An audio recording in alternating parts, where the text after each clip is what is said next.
সার্জিস আলম ও তাসনিম জারার video ফাঁস হওয়ায় তোলপাড় সারা দেশ। কেঁদে কেঁদে সাংবাদিকদের কাছে একই বললেন সমন্বয়ক তাসনিম জারা। ভাড়াটে কিলার দিয়ে আমার স্বামীকে হত্যা করা হয়েছে বললেন সাংবাদিক তুহিনের স্ত্রী। রংপুরে গণপিটুনিতে জামাই শ্বশুরের মৃত্যুর ঘটনায় গ্রেফতার 4। ফের বাংলাদেশ থেকে আমদানির ওপর নিষেধাজ্ঞা জারি ভারতের। এতক্ষণ শুনছিলেন সংবাদ শিরোনাম, এবার বিস্তারিত। বাংলাদেশের রাজনৈতিক অঙ্গনে আবারও নেমে এসেছে তীব্র ঝড়।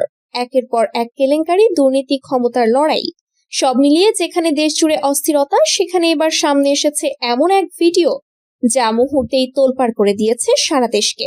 জাতীয় নাগরিক পার্টির মুখ্য সমন্বয়ক সার্জিস আলম এবং দলের কেন্দ্রীয় নারী সমন্বয়ক তাসনিম জারা তাদের আপত্তিকর মুহূর্তের ভিডিও এখন সামাজিক যোগাযোগ মাধ্যমে ভাইরাল।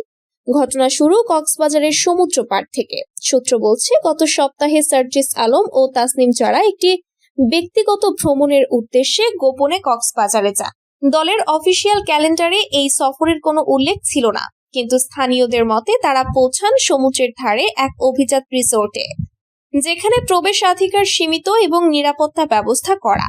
সেখানেই ঘটে ঘটনাটি। রিসোর্টের এক কক্ষে ধারণ করা হয় তাদের অন্তরঙ্গ মুহূর্তের কয়েকটি ভিডিও। কিভাবে এবং কার মাধ্যমে এই ভিডিও বাইরে এলো তা এখনো রহস্যে ঢাকা। তবে ভিডিও ফাঁস হয়ে পড়তেই সামাজিক যোগাযোগ মাধ্যমে শুরু হয় তীব্র বিতর্ক। ভিডিওটি ছড়িয়ে পড়ার পর প্রথমে অনেকেই ভেবেছিলেন এটি হয়তো ফেক বা সম্পাদিত কোনো ক্লিপ, কিন্তু একাধিক সূত্র নিশ্চিত করেছে ভিডিওটি আসল।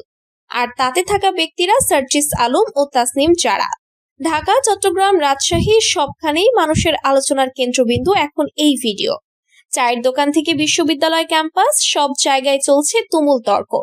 কেউ বলছে এটি নৈতিকতার চরম অবক্ষয়, আবার কেউ বলছে ব্যক্তিগত জীবনে হস্তক্ষেপ করা ঠিক নয়। এনসিপির ভেতরে এখন তীব্র সংকট। একদল নেতা বলছেন সার্জিস আলম ও তাসনিম জারার পদত্যাগ ছাড়া দলের ভাবমূর্তি রক্ষা অসম্ভব। আরেক দল মনে করছে এটি রাজনৈতিক ষড়যন্ত্র, যা নির্বাচন সামনে রেখে দলের শক্তি ভাঙার জন্য করা হয়েছে। একজন সিনিয়র নেতা গোপন সূত্রে বলেন, আমরা মাঠে গিয়ে ভোট চাইব কিভাবে? জনগণ তো আমাদের মুখের ওপর প্রশ্ন করবে এই ভিডিওর ব্যাখ্যা কি। ঘটনার 2 দিন পর শনিবার বিকেলে ঢাকার একটি হোটেলে তাসনিম জারা জরুরি সংবাদ সম্মেলনে ডাকেন। সভা কক্ষে তখন ঠাসা সাংবাদিক, ক্যামেরার ফ্ল্যাশ, মাইক্রোফোনের সারি, আর তার মাঝখানে বসে আছেন তাসনিম। চোখে লাল ভাব, মুখে ক্লান্তি। কথা বলতে শুরু করতেই কণ্ঠ কেঁপে ওঠে। আমি জানি আপনারা সবাই সেই ভিডিও দেখেছেন। আমি স্বীকার করছি ভিডিওতে আমিই আছি, কিন্তু আমি জোর